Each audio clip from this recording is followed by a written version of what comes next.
सब लोगन के हमार प्रणाम। हम अनुपमा मिश्रा आज आइल बानी एगो सोहर के गीत के साथे। सोहर हमने के यहाँ जनरली जब बच्चा होला तब गावल जाला। गीत पसंद आई तो जरूर लाइक करें, चैनल के जरूर सब्सक्राइब करें। तो चलिए गीत शुरू कइल जाओ।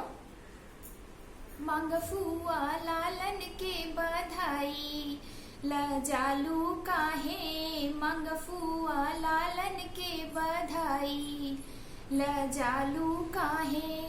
पापा जी से मत मंगिहा, चाचा जी से मत मंगिहा, पापा जी से मत मंगिहा, चाचा जी से मत मंगिहा। मांगा अपना भैया के कमाई, लजालू काहे मांगा अपना भैया के कमाई, लजालू काहे।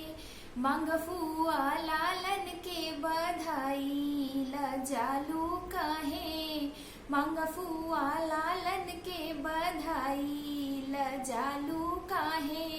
मम्मी से मत मंगिहा, चाची से मत मंगिहा, मम्मी से मत मंगिहा, चाची से मत मंगिहा। मांग अपना भाभी के कमाई, लजालू काहे मांग अपना भाभी के कमाई, लजालू काहे। मांग फुआ लालन के बधाई, लजालू काहे मांग फुआ लालन के बधाई, लजालू काहे।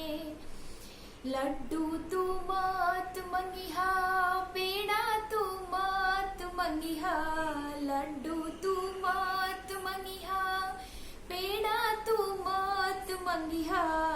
मांग तू छेना के मिठाई, लजालू काहे मांग फुआ छेना के मिठाई, लजालू काहे।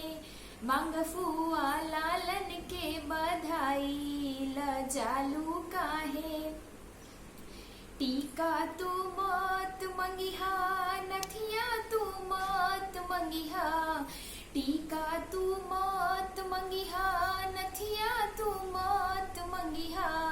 मांग तू कनवा के बाली, लजालू काहे मांग फुआ लालन के बधाई, लजालू काहे मांग फुआ लालन के बधाई, लजालू काहे।